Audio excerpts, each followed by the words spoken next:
very much indeed again for having accepted this invitation, Margherita. I'm very pleased to talk to you.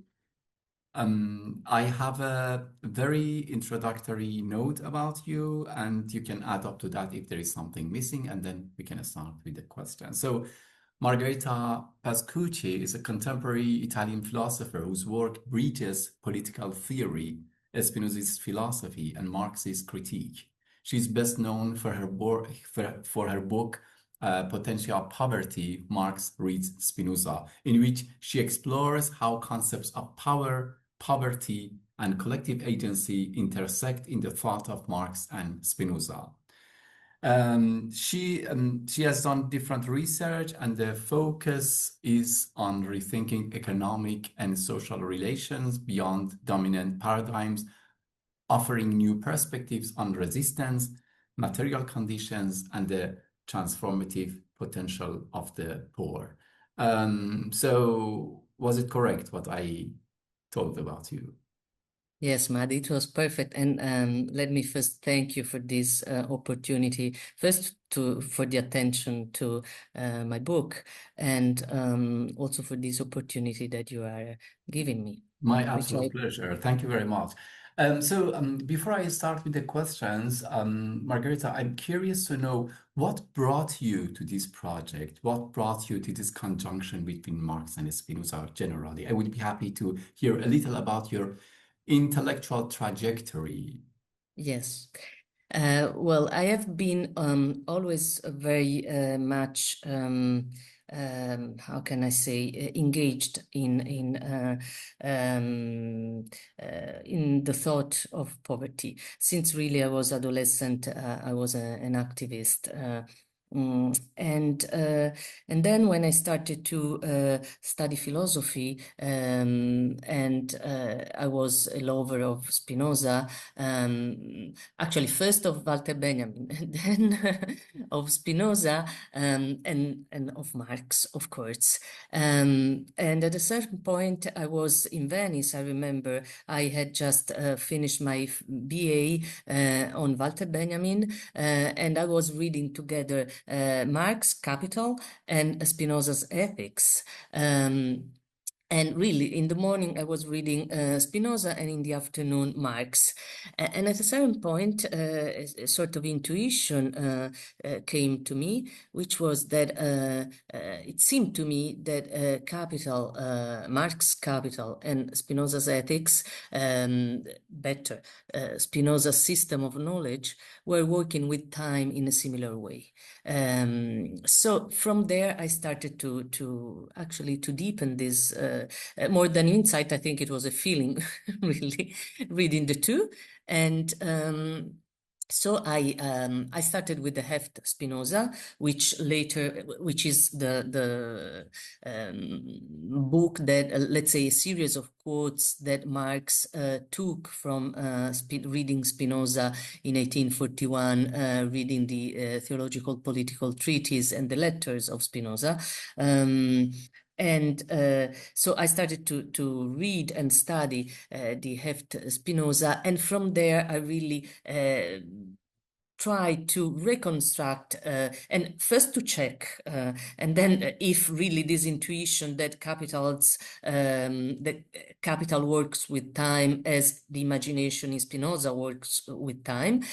So first, this was the first element to check. Then when I saw that it was, at least for me, plausible as reading, then I started to deepen this idea, and then of course it came the object which had been the object of my philosophical reflection since I was younger, which was poverty. So I put these three elements together, and from there it started a project which the first, let's say, part ended with Potentia of Poverty. It was my second, the theme of my second PhD in Berlin, in Viadrina Universität, and became a book. And then after After this, there was a second book called Causa Sui on the virtual and capital. And then the third book, which came out, I think, 2 years ago, called Capital Machine, on the genesis and structure of exploitation. So the three are linked. And yeah, this is the trajectory of the project, more or less. Wonderful. Thank you. Thank you for the explanation. So this is the first part of that trilogy, actually, right? Or the second part? No, the Potentia of Poverty is the first part. The first part, right, right. Yeah. Yes. Okay, Yes. so let's go to the book. Let's focus on this book that I found really inspiring. So, Margherita, what does it mean to understand? Sorry if my questions are very general because I want to make the best use of this encounter with you. What does it mean to understand poverty not as lack or deprivation, but as potential, a source of power and transformation? I think that for some people, that is a very provocative idea to think of poverty not as lack. I know, and it can seem a contradiction, but yeah, let's start from Potentia. Potentia, as we know, it is a Spinozian concept that it is one of the core concepts of the ethics, and it means the capacity to persevere in one's own being, to produce actually further being. It is linked to virtue, as Spinoza says, virtue and Potentia are one thing, so it is. We can affirm now in the with all the reception of Spinoza that has been done throughout the centuries, that it is I think Potentia is the capacity to express our essence in connection to desire and to becoming. Okay, so we have Potentia on this side. Poverty. Poverty is, I think, the condition where life and death are more at stake, the relation between the two. And also where this relation can be mostly violated. I think that it is also the place where to us has been taken exactly, has been subtracted from us, has been taken from us Potentia, which is, to try to say it in one sentence, poverty is the place where capital takes Potentia away from us, takes away from us exactly this capacity that each one of us has of producing our adequate life, our being, to produce further being. So the beginning of the reflection was capital produces misery, okay, and takes away from us really this force of producing further being. At the same time, it takes away from us the knowledge of this subtraction. So for me, Potentia of poverty is exactly the position or the condition, if you want, in which we can know this subtraction, this theft that capital does of our capacity of producing our own life. So I think that really now we are in radical times, and I think that it is exactly by knowing, by the position of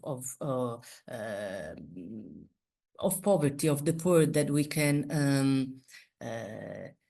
can know the mistake of capital, the mistake that capital perpetrates on us, not only through working relations, but of course now that it has encroached our entire lifetime.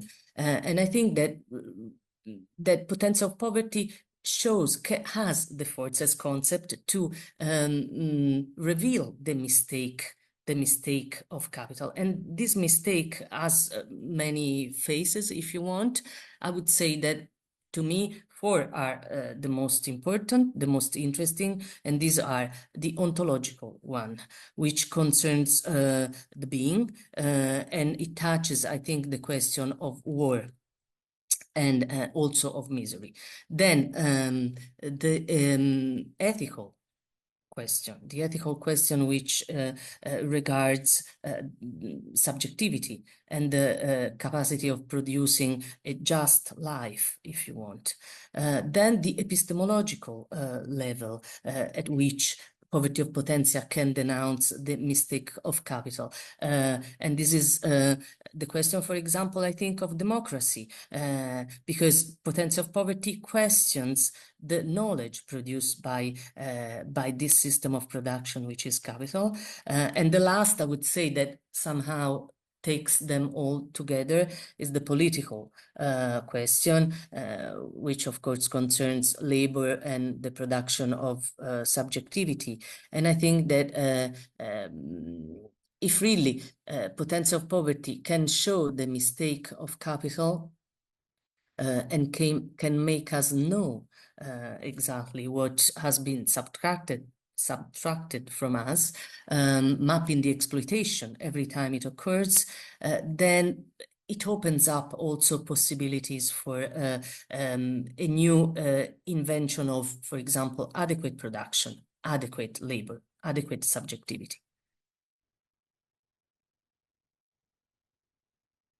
Great, great. Thank you. Beautifully put. I think I got the point in this apparently contradictory statement. But let's go to let's focus a bit more on potentia, the concept from Spinoza. How does it as immanent power, because for Spinoza it's the immanent power, as you also already explained, how does it challenge the capitalist logic of potestas? Because capital has also this external power, authority to extract, as you also explained in the Marxian term. How does it challenge these potestas? If it is clear, I hope the question for you. Yes, it's very clear, and also I like very much the fact that you put that you defined potentia as immanent power, which is really exactly what it is, immanent power, whereas potestas is an external power. So I think that we can say that potentia as immanent power shows the logic of potestas, in that it makes us see that potestas is a violent theft of our capacity of producing ourselves in an adequate life. And I think it does so at two levels, if you want. One is the production of commodities, simply, and the other one is the production of subjectivity. The production of commodity, because really potentia of poverty makes us realize and know that the level of production is not the one of true wealth, the common good for everybody, for all, but it is what I like to call, it is really the setting of an asymmetrical relation of power, which is exactly what capital does. Capital is a presupposition of an asymmetrical relation of power, organized so as to produce a surplus to be unilaterally appropriated. So presupposition, asymmetrical and unilateral appropriation. Also, at the level of subjectivity, we know that our being is now totally submitted and molded also by value. So the mystification that capital does has by now really is embedded also in our bodies and minds. So how can potentia challenge potestas at this level? I think that potentia can show the inner structure of capital, that is the inner structure of the logic of potestas. And it does so, I think, because it shows us that what capital does is a theft, not only of the fruits of the labor force, but it is a theft of the causa sui. This is something that I work on a little bit more in the second book on causa sui, okay? But really, causa sui again, it is another Spinozan concept. It is that whose essence involves existence, that which can be thought and should only as existing, only as existing. So for me, it is really key to see how, to see that Potentia challenges potestas in that it throws light on the theft of the causa sui. And again, how does it?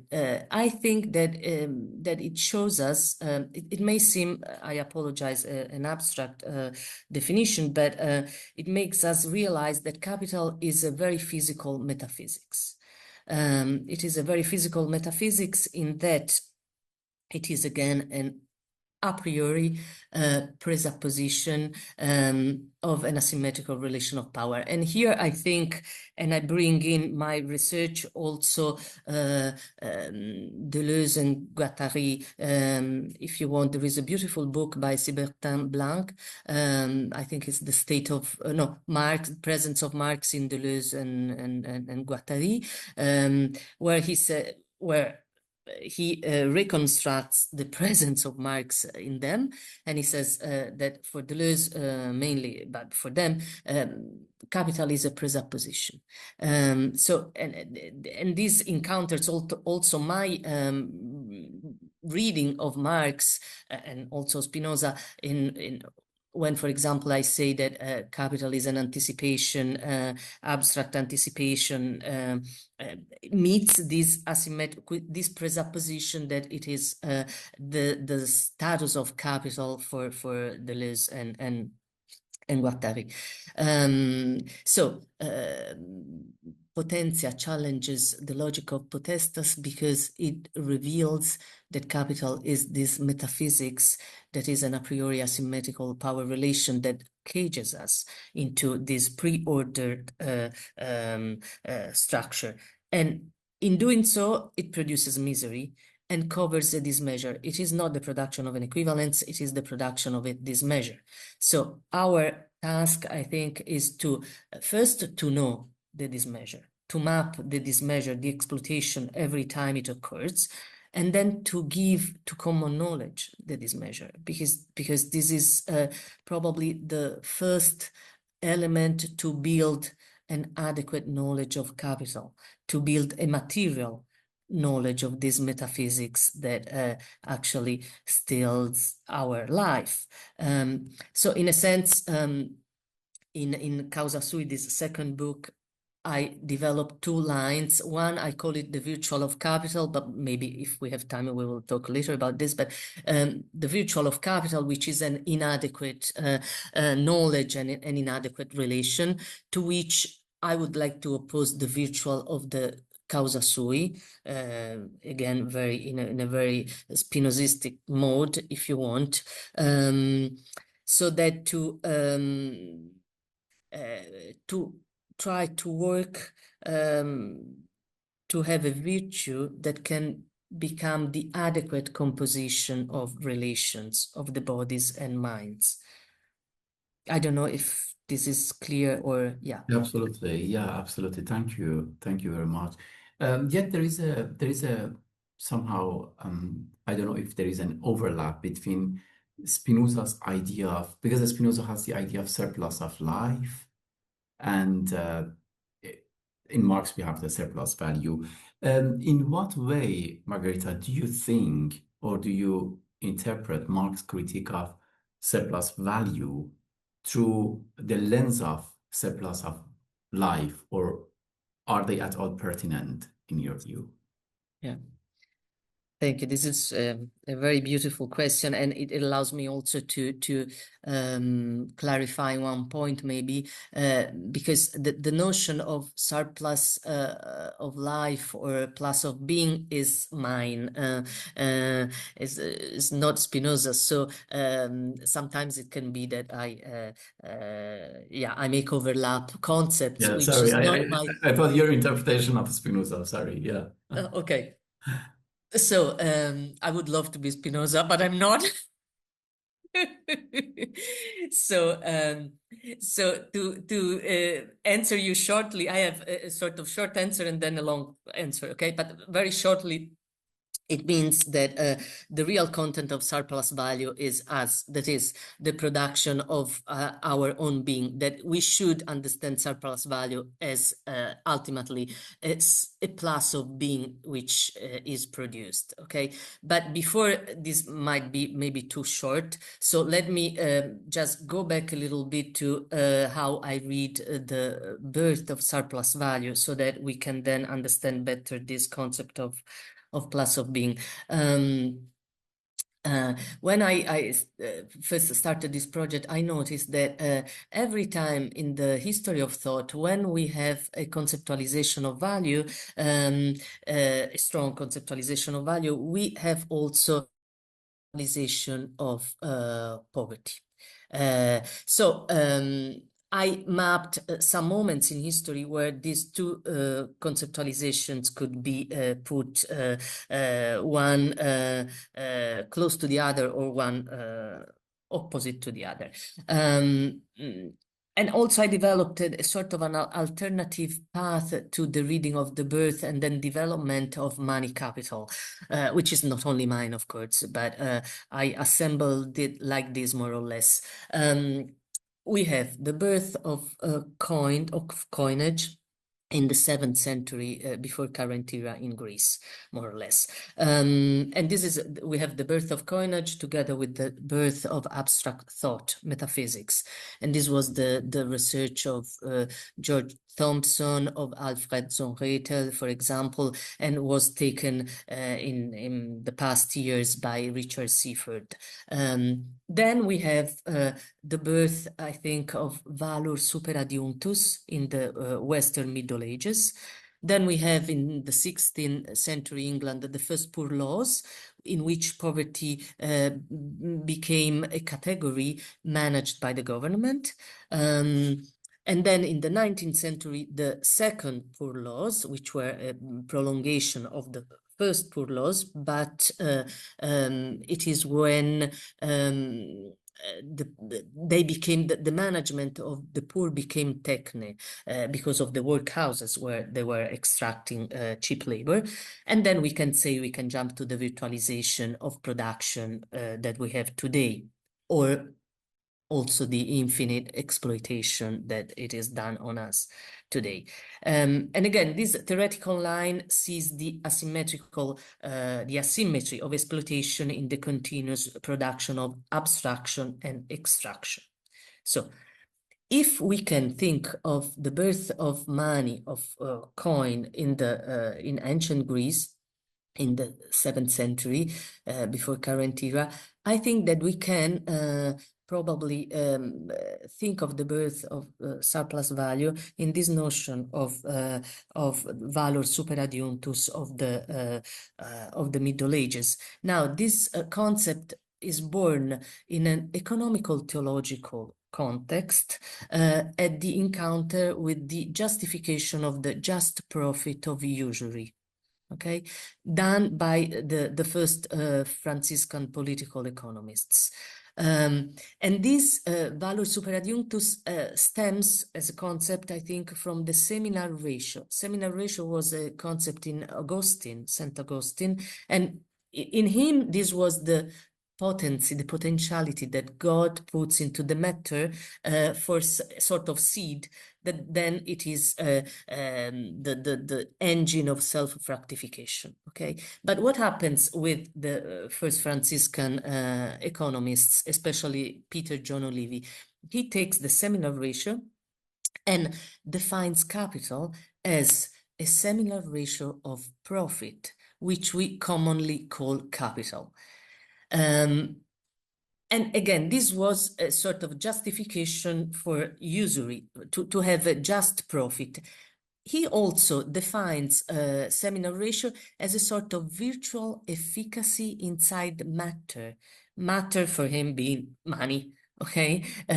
Which this virtual efficacy allows for self-fructification.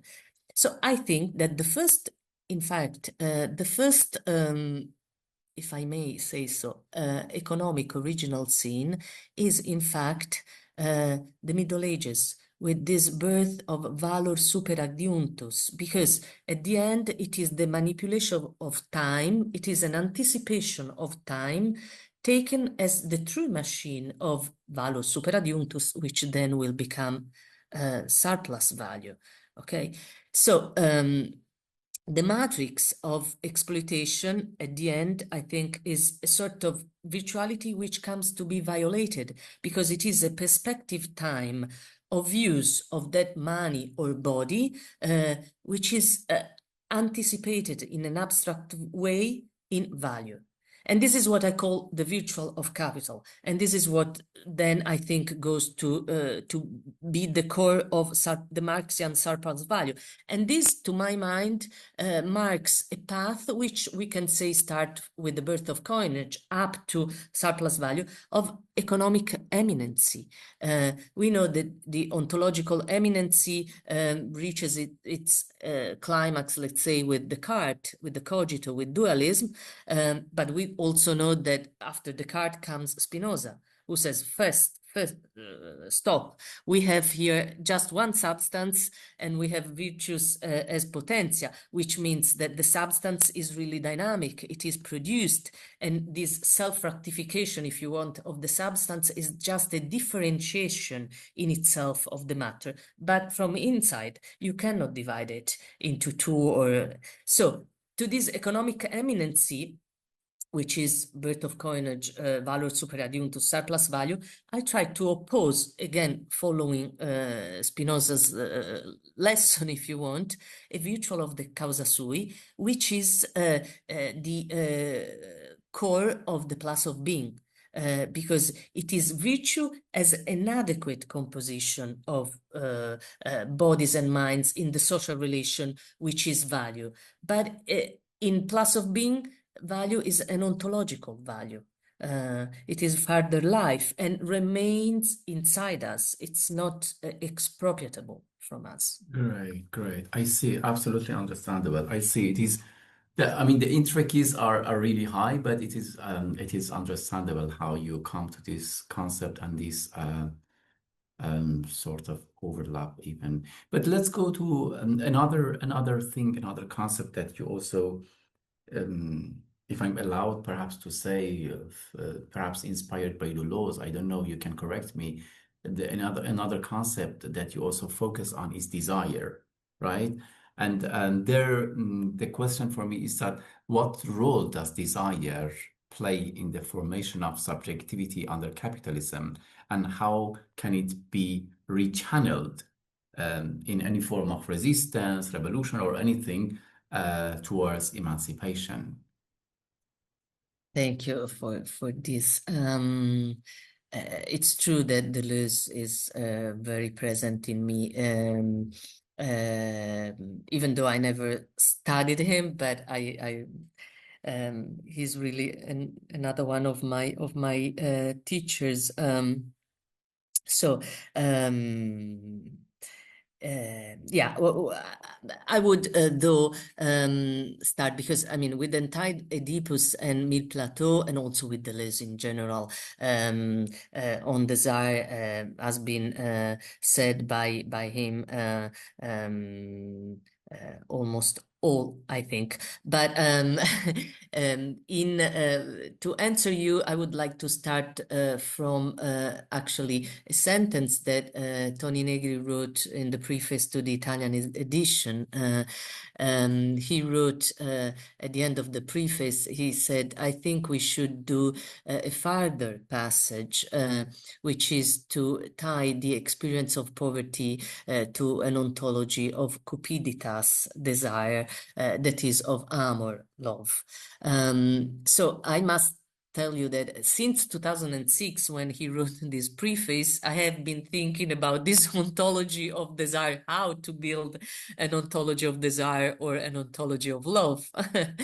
And And another thing that your question makes me think of is something that he was writing together with Guattari in this book called, I think in English, New Spaces for Freedom. And they were saying about marginal subjectivities.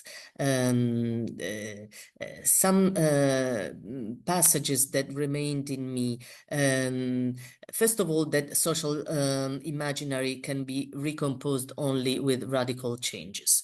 Then that marginal subjectivities being the content, if you want, of power over them, they were the best to analyze the tendency of command.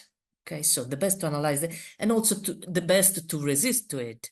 How? They were saying, because they incarnate their language, their imagery, their resistance is always incarnated, is not ideological. Uh, so desire, I think, is the first element that we should start with.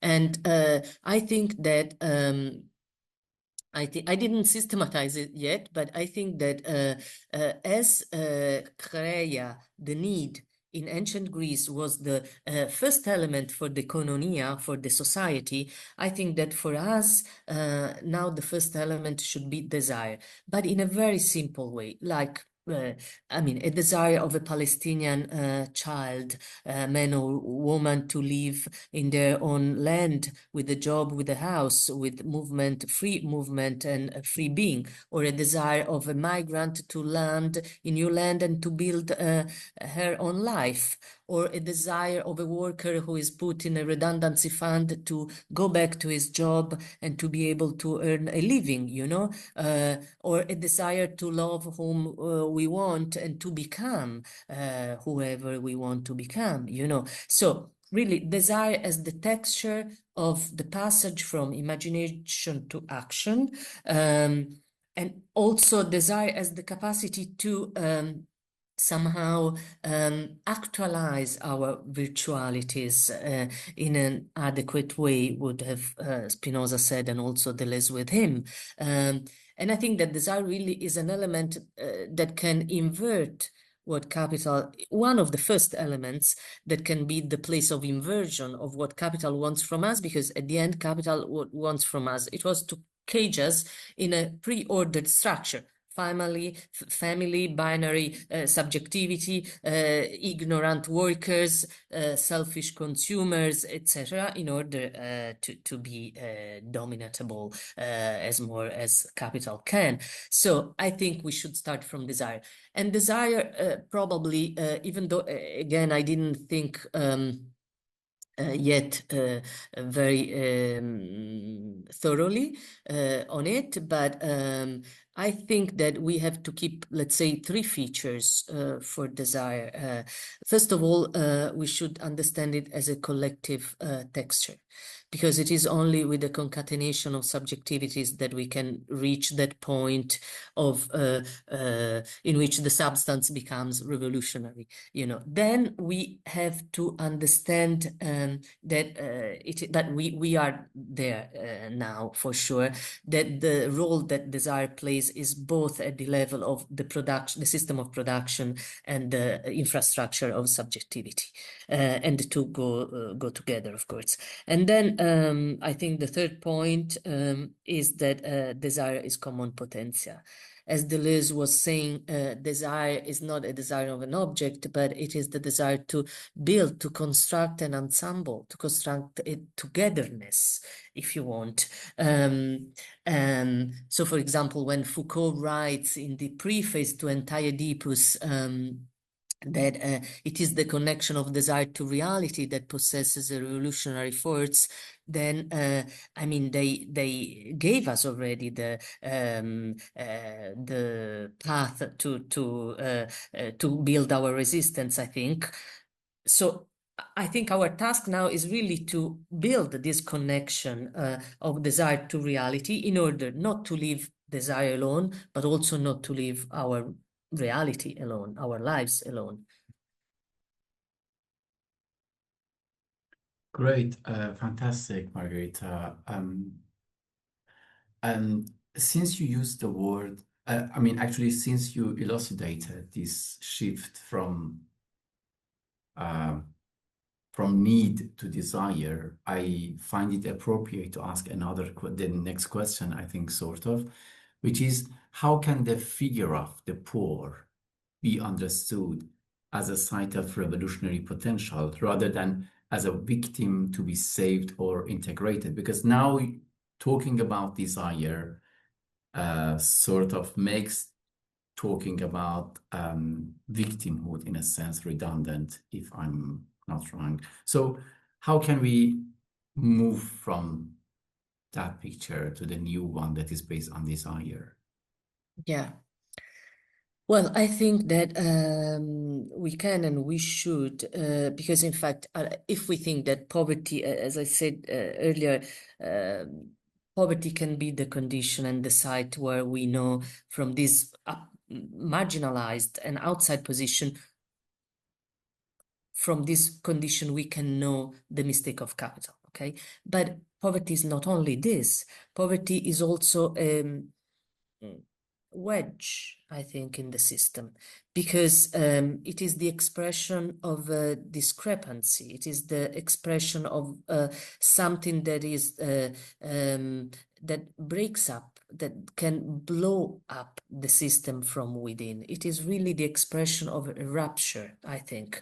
And the main example, and probably the simplest example of this, is migrations, I think, because migrations today are really the expression of a force from below that pushes the boundaries, the state, the limits, and this force cannot be stopped, you know, even though they are trying in many different ways to do so. But migrations, or for example, the resistance in countries at war, or for example, the non-violent resistance in Palestine, for example, is another thing that comes to my mind as expression of this revolutionary potential that the marginal subjectivity has. You can jail someone who does nonviolent resistance in Palestine, who does resistance in countries at war. You can try to stop a migrant, but then someone else will become migrant, will continue with nonviolent resistance, etc. It's like a rhizome. Exactly, exactly. So, So, so even here, sorry to interrupt you, Margareta. So here, yeah. even the figure of the Palestinian in your example is the figure of rupture rather than the figure of victimhood, right? Exactly, exactly, exactly. It's the rupture, because all the ruptures, I think, of the social plane, which are, and also of our being, if you want, so all marginalized subjectivities really tells us, show us immediately and immanently, really strikingly, and with war, this reaches the maximum, the places where capital steals our causa sui, our lifetime, the capacity of producing our life in just and happy modality, you know? So uh, um, you make me think, actually, every time I think of the poor as a site of revolutionary potential, because I also ask myself, I know the contradiction in this vision, but I think of a wonderful sentence by Kafka when he says, I don't remember where, but he says, only when I fell to the ground, I could look up and see salvation. Um, so somehow, you know, there is this really power from the inside that we have when we are destituted of everything. And it is a power of knowledge, as I said before, a power that forces us, even if we don't want, but it forces us to map all the violence and the exploitation, and to give this exploitation and violence to knowledge in order to continue to persevere in our own being, you know? And also the other thing that I think is important in order to think of the poor as a revolutionary potential is that because the poverty is transversal and it is common. So it has these two traits, transversality and commonality, that I think can give us also sort of guideline of the modality of the struggle. And it gives us so in actually immediately, if you want. And if I can, for example, give you another example that I just was talking on the phone with a friend who is the content of the example. This friend is a Palestinian activist, a non-violent activist. And many years ago, we were together in an interparliamentary group on peace in Italy. He was a guest there. So they asked him, what can we do for you? And he said, treat us as a problem of inner politics. And they, of course, didn't understand this because it was something between utopia and a sort of strange political idea. But in fact, what he was telling them, I think, was treat us as treat our situation as your own, because it is only if, when, and if you think the situation of another as your own, then you can act. And this reminded me at that time of what Marx was saying. Marx was saying, treat yourself as another, and then you will do a materialist act. So I could invert the sentence and say, when you think when you think of the other as yourself, there you become a revolutionary subject. So I don't know if I answered you, but Sure, certainly. Yeah. No, like because there is always this challenge, right? I mean, like you're exposed to the media, even in the most moral sense of the word, in this example, immigrants or Palestinians are depicted as the victims, right? And um,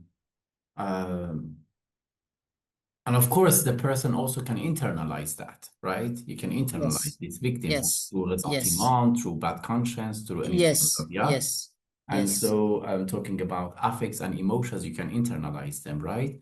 yes, And yet you're talking about the force that is inherent there. There is a force there that in like there is interestingly a sentence always in Deleuze who says that there is something in the world that makes forces us to think. exactly. I can say that there is something in poverty that forces us to move, right? Yeah. Yes, Um, yes, yes. And to push the limit of the exactly, to push limit, the you know. thresholds, the limits, right? Yes, yes, And so for you, I think the transformation happens only in having the knowledge, like in your Spinozist interpretation, coming out of this victimhood um, happens only with having um, adequate knowledge, right? yes, yes, exactly, Otherwise, exactly. you will be engaged in these emotions of victimhood or even ressentiment or any sort of Exactly, Maddie. It is exactly like this. For example, now I'm thinking and working a little bit on vulnerability in Butler's thought. For example, I think that what she's doing is really key. I mean, for all of her work, but also uh, I don't know if I am reading her correctly, but this I have the feeling that to talk about the history of thought, she's changing alienation from Hegel, Marx, etc. in vulnerability, and this is thinking about this change from victimhood to potentia. I think one of the passage could also be I mean could this sort of letting the other define myself, so somehow we become vulnerable in both sense, you know. But sorry, yeah, but Absolutely, absolutely. No, no, sorry, that was only a small digression, that came to my mind that always I ask myself, um, uh, like these three sources of knowledge that we have in Spinoza, right? yes, They might be useful and handy in transforming these emotions of victimhood to the emotions of to force, actually, right? The kind of exactly. vitality. Yeah, Exactly. Because it's only when we can see the, let's say, false knowledge that victimhood is, that we can then switch, and change the plane. Because we need really an ontological revolution at the end. Again, to quote Butler, we need an ontological revolution. Otherwise, the external power will be, unfortunately, too strong. exactly. Yeah, exactly. And this external power for the likes of Deleuze or Nietzsche would be the reactionary, right? The reactionary force. Yeah, Exactly. reactive. Yeah. Exactly. So sorry for this small digression. It No, seems. no, very interesting, very interesting. So I go further to the question of like interpretation again, that how do you uh, interpret Marx's early philosophical writings, especially the notebooks on Spinoza, in light of Spinoza's epistemology, or at least your interpretation of Spinoza's epistemology and politics of imagination? I would be extremely thankful, Margherita, if you also a little expand, because parts of the book has been uh, even vastly devoted on the question of imagination. I would be happy if you also can tell us a few sentences about the role of imagination and how you use it in your interpretation of Spinoza and Marx. Thank you. Yes, yes. No, thank you for the question. Well, as I said earlier, Marx was reading Spinoza, okay, in 1841, and he was reading the theological political treatise and the letters, and then he took these notes that were apparently not ordered. I think that he was, but this is my imagination, so forgive me for this. I think that he was looking for the nature of the intellect there, um, and for the nature of the mind that knows. Um, and reading the heft, I decided to work on the gnosological relation between the two, or to start from the presence of Spinoza in Marx, and to see uh, what uh, what we could have from there.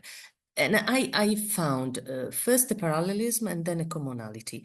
The parallelism was exactly between, as I said earlier, between how capital and imagination work with time, because I saw that they both, the structure really of capital in Marx and the imagination as first level of knowledge in Spinoza, they work with time in a similar way, because they both anticipate and abstract.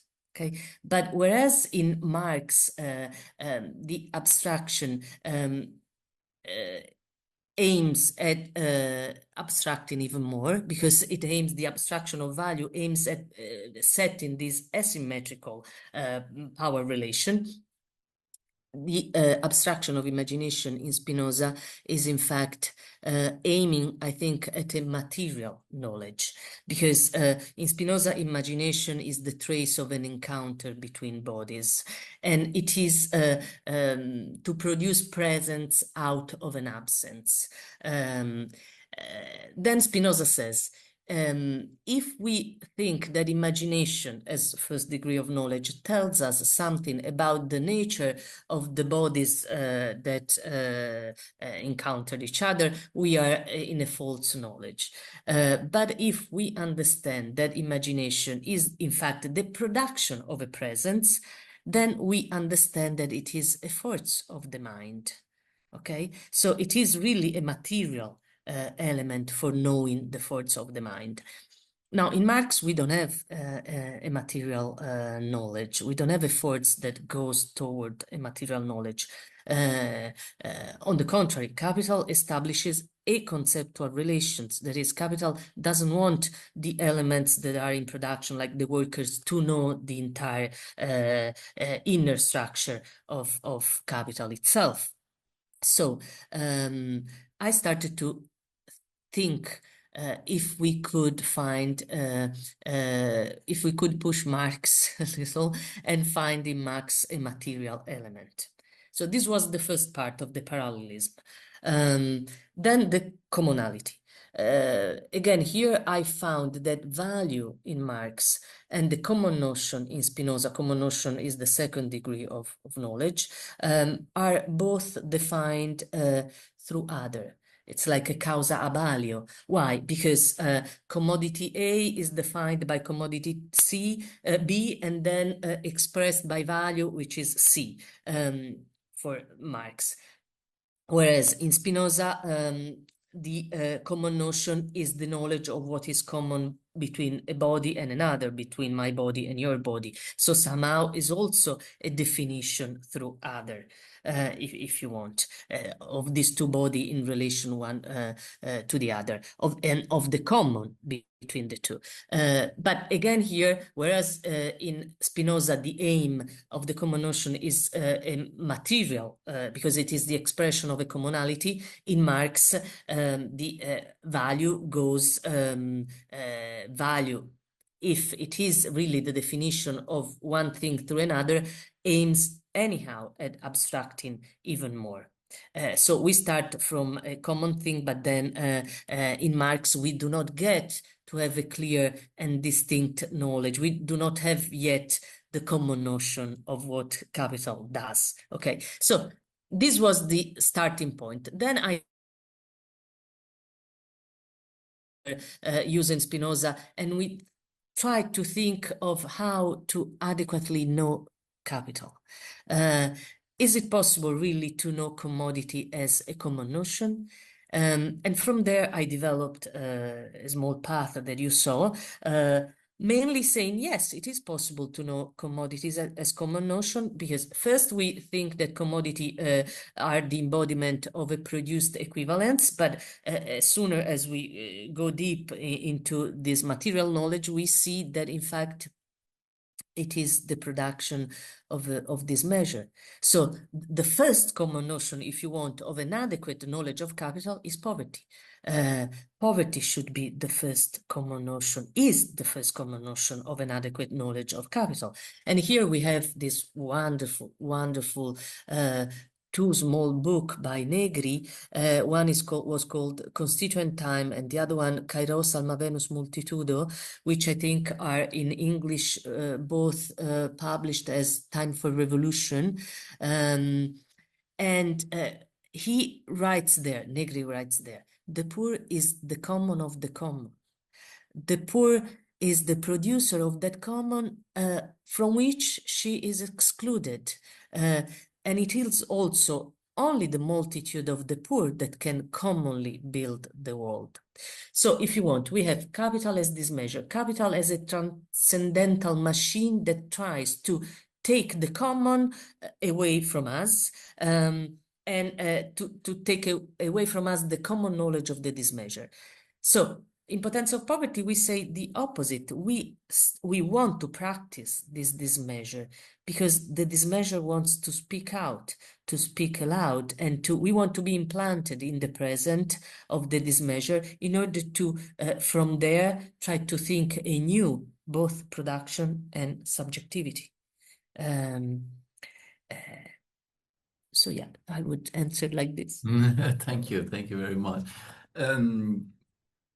I mean, going further from the question of affects, and I mean, in the same vein we were talking about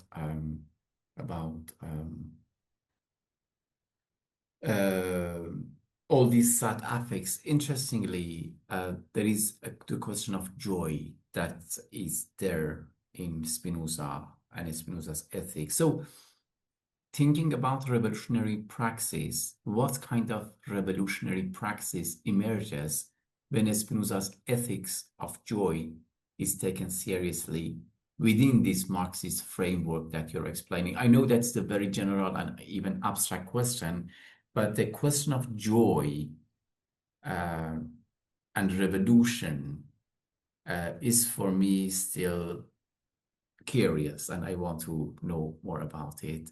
Because we are making a big shift from victimhood to joy, you know. Yes. So poverty, that poverty that you're talking about, has in itself an element of joy, right? So I would be happy to hear more about this with my general question. Sorry. Yes, no, it's not general. It's very beautiful, and there is a lot to work on this. Um, well, I can answer with two examples.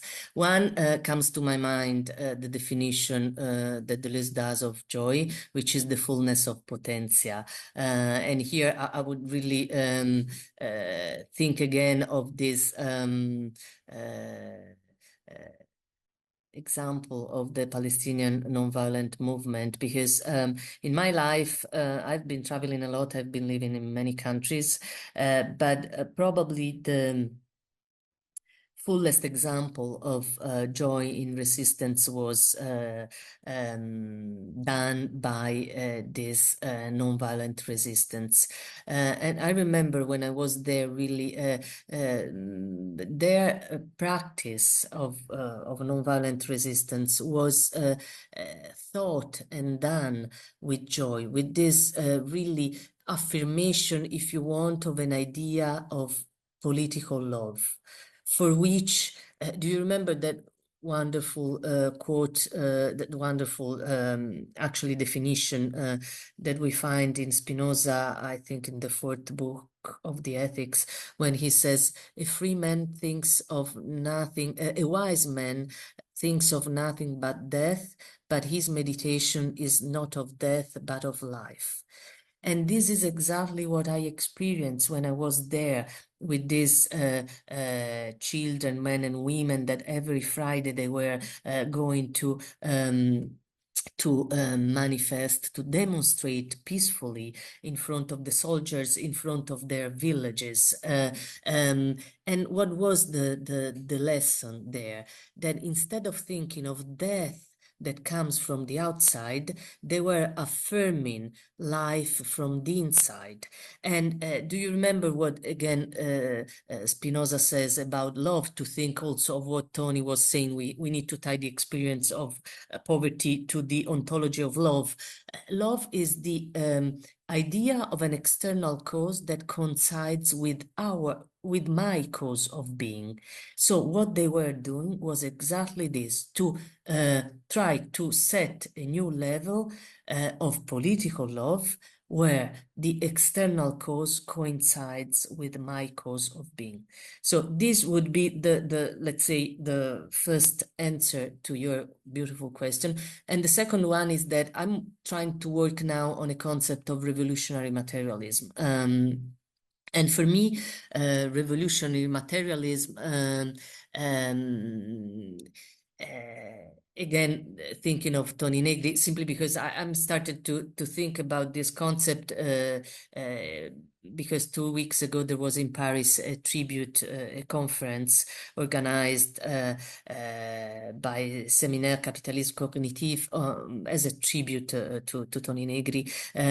So I was already working on this, but then I tried to put together something. And I remember that he was writing that the dream of a constituent time of antagonism is, as now, is its solid foundation in the line Machiavelli, Spinoza, Marx. So thinking of this revolutionary materialism, I think we could say that, first of all, the common notion is poverty. The inversion done by communists is the undoing of capital as a metaphysics. Then I would say that we have to build an ontological common based on a multitudinarious subject composed in a sort of materialistic way. And for materialistic way, I mean a materialistic differential which somehow can express what Deleuze at some point was talking about, an individuation in act, or a singularization for main points to be defined every time. So I think that the composition of our own subjectivity and also of the struggle of bodies coming together could be thought of having this as engine, this materialistic differential. And then to think of the temporality, for example, of a revolutionary materialism, I could think of if we have on the level of capital a differential eminence, we should oppose as our plane a differential immanence. And so you see, it is still, I still have to work on this, but I would love to put together the concept of differential that we find in Deleuze together with, for example, Toni Negri's constituent time and Spinoza's idea of joy as base of our new subjectivity. Yeah, sure. There is a lot to explore and to contemplate about it. I think you also answered another question of mine, so I go to the next question, which is like not irrelevant because you were talking about Negri, but how do you how can we? But you also already start this project in your book, redefine labor, non-labor, and subjectivity through Spinoza's account of freedom and necessity, which is a very huge concept for him.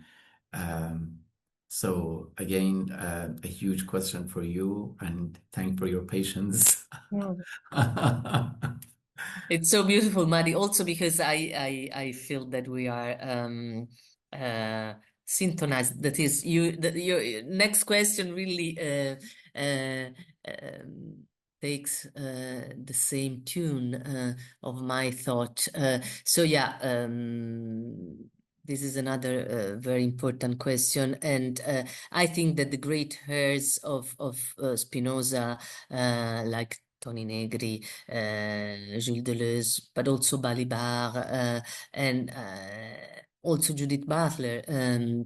I think that somehow they gave us the elements to do this, to redefine labor, subjectivity according to freedom and necessity. Thinking of Tony again and his work with Guattari, which I think was very important. Also because for example, when I speak of materialistic differential, in fact, I think that this materialistic differential could be on which I think we could base a new concept of labor and subjectivity, could be the same concept, for example, of Guattari hétérogène machinique, or Deleuze intensive, or again, Tony's constituent time. But to go back to something that he was writing with Guattari on these new spaces of freedom, at a certain point they said, freedom consists in placing an essential diversity in a world where this diversity is not permitted. Also, they were saying it is only the irruption of the other as or of an alternative ontology in the institutional sphere of politics that can take us to freedom and to liberation and to enact a transformative social practice. So, allow me another quote, again taken by Negri, quoting Deleuze. Negri writes, Deleuze had this manuscript of which we do not know much, La Grandeur de Marx, because he was probably working on Marx at the end of his life. And there Deleuze writes, and this is Toni Negri quoting Deleuze, saying, the common notion is the possibility of translating the community of episteme into an ontological common. So I think that in order to try to answer your question, that we reached the epistemological common, I think, by now, but the next step is to build the ontological common. And And I think that in order to build the ontological common, the first element should be the common notion of poverty. Okay, but also I think that we could compose the ontological common on this idea of materialistic differential. Why am I thinking of a materialistic differential? Because for two reasons. Marx, at the end of his life, seems, I don't know if you have encountered his mathematical manuscript, but it seems that he was trying to translate his theory into a materialistic differential. So if we think of all the work of Deleuze on difference and the differential, and also the fact that he was working on Marx at the end of his life, thinking of how to build this ontological common, and on the other hand, we have Marx working at the end of his life on trying to shape a concept of materialistic differential in order to probably to give a material knowledge of capital, I could say, then really we have, I think, a sort of new paradigm to start with to redefine labor and subjectivity. Great. Thank you. Sometimes there is a potential in the answers or in the questions sometimes Yeah. that that like in the intellectual level that I notice that sometimes I mean this, for example, this answer sort of addressed my next question, so I skipped the next question. I just to finish it, I read a paragraph from the introduction of your book, which I found really interesting, and if you want to add something to that, I would Please. be happy. So I just quote you from the introduction, uh, quoting these moments in history when value and poverty unite are thresholds, a threshold for knowledge, a threshold for the senses, a threshold for thought, for custom, for sensation. They are thresholds, but also planes, a plane of immanence, where the thinkable and the sensible meet and discover a new dimension, that time which escapes expropriation, a plane of creation, where the new is born, because the virtuality actualizes itself therein, a plane of conceivability, where knowledge exposes its immaterial aspect of praxis, immaterial labor as a site where a new praxis has its maximum grasp on life. End of quote. So I really enjoyed it. I really enjoyed this formulation and this depiction of this politics of life and joy inherent there. If there is anything you want to add to that, if you feel free, please. Thank you, Madi. Beautiful to listen to your voice reading my words. No, simply, I really thank you, and I think if I may add simply one thing to summarize is that the aim of the project was and still is to try to unmoor, if we want, to unanchor being from value. And to really start a new plane of that immanent power that it is needed, I think, if we want to start the much needed ontological revolution. Oh, great. Fantastic, Margherita. That was really a very pleasant conversation with you. Thank you Love for me to too.